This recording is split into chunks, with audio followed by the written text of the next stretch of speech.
Hello बच्चों, कैसे हैं आप सब। बच्चों, आज हम बीमार होने पर छुट्टी के लिए प्रार्थना पत्र के बारे में पढ़ेंगे और सीखेंगे। जब बच्चे बीमार होते हैं तो स्कूल से छुट्टी लेने के लिए उन्हें प्रार्थना पत्र लिखनी होती है, तभी उन्हें स्कूल से छुट्टी मिलती है। तो चलो बच्चों, पढ़ते हैं और सीखते हैं। यहाँ बच्चों मैंने लिखा है सेवा में, उसके बाद मैंने लिखा है श्रीमान मुख्य अध्यापक जी और श्रीमती या श्रीमती मुख्य अध्यापिका जी। बच्चों, यहाँ पर एक ध्यान देने वाली बात है, जब आपके स्कूल में पुरुष मुख्य अध्यापक हों तो यहाँ आप लिखेंगे श्रीमान मुख्य अध्यापक जी, और अगर महिला है तो आप लिखेंगे श्रीमती मुख्य अध्यापिका जी, और यहाँ पर उसके बाद कोमा लगाना पड़ेगा। उसके बाद यहाँ पर लिखा हुआ है स्कूल का यानी विद्यालय का नाम। जिस भी स्कूल या विद्यालय में आप पढ़ते हैं यहाँ पर उसका नाम लिखा जाएगा और उसके बाद यहाँ फिर से कोमा लगाया जाएगा। उसके बाद जिस शहर में आपका स्कूल है उस स्थान का नाम, उस जगह का नाम लिखा जाएगा और उसके बाद पूर्ण विराम लगाया जाएगा। उसके बाद जब हम अपने मुख्य अध्यापक या मुख्य अध्यापिका को अपनी बात कहना स्टार्ट करेंगे, उससे पहले हमें उन्हें संबोधन करना है। उसके लिए हम यहाँ पर श्रीमान जी या श्रीमती जी लिखेंगे। फिर मैंने बच्चों आपको बताया है ना कि अगर पुरुष हैं आपके मुख्य अध्यापक तो यहाँ श्रीमान जी आएगा, और यदि आपकी मुख्य अध्यापिका महिला है तो यहाँ पर आप श्रीमती जी लिखेंगे, और फिर उसके बाद आपने यहाँ भी कोमा लगाना है।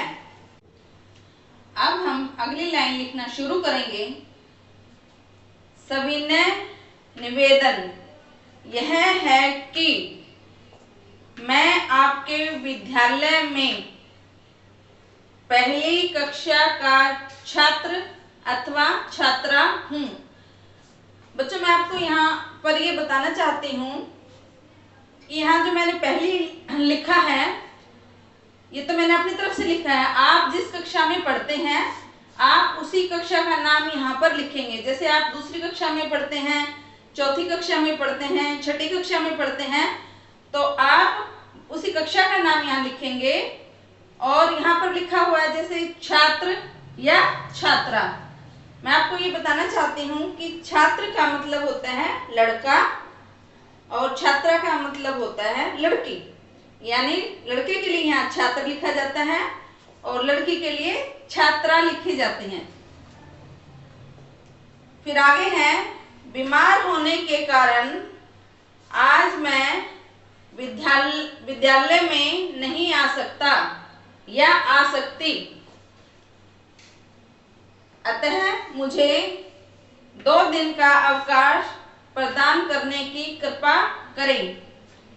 बच्चों, यहाँ भी आप 1, 2, 3 जितने दिन भी आपको अवकाश लेना है आप उतने दिन यहाँ लिख सकते हो। उसके बाद हमने अपनी बात कह दी है यहाँ, तो हम उनका धन्यवाद करने के लिए यहाँ धन्यवाद लिखेंगे। बच्चों, यहाँ पर बहुत ध्यान देने की जरूरत है, क्योंकि यहाँ जो मैंने लिखा है आपका या आपकी और शिष्य या शिष्या, यह भी आपको मैं समझा देती हूँ क्योंकि ये बहुत जरूरी चीज है। आपका और शिष्य ये लड़का हो लड़के के लिए प्रयोग होता है, आपकी और शिष्या ये लड़की के लिए प्रयोग में लाया जाता है। तो अगर ये प्रार्थना पत्र लड़का लिख रहा है तो क्या लिखेगा?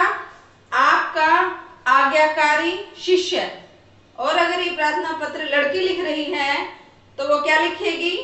आपकी आज्ञाकारी शिष्या।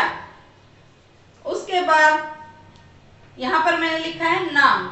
नाम के आगे मैंने जगह छोड़ दी है क्योंकि जो बच्चा ये प्रार्थना पत्र लिखेगा वो यहाँ पर अपना नाम लिखेगा। जैसे कि मान लो कि मोहन ये प्रार्थना लिख रहा है, प्रार्थना पत्र लिख रहा है, तो हम यहाँ उसका नाम लिखेंगे मोहन।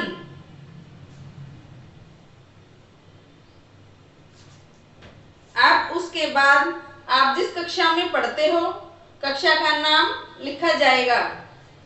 जैसे उदाहरण के लिए मैं समझाने के लिए यहाँ लिख देती हूँ पहली। आप यहाँ पर उसी कक्षा का नाम लिखेंगे जिस कक्षा में आप पढ़ते हो। आगे लिखा है रोल नंबर। आपका अपनी कक्षा में जो भी रोल नंबर है वो आप यहाँ लिखेंगे। जैसे मैंने यहाँ लिख दिया 1। उसके बाद आपने जिस दिनांक यानी तारीख को ये प्रार्थना पत्र लिखी है, आप इधर दिनांक के नीचे वो तारीख डालेंगे।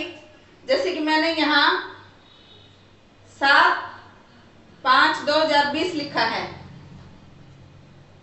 तो बच्चों, यदि बीमार होने पर छुट्टी के लिए प्रार्थना पत्र। बच्चों, मुझे उम्मीद है आपको ये प्रार्थना पत्र जो मैंने आज आपको समझाया है अच्छी तरह से समझ में आ गया होगा। धन्यवाद।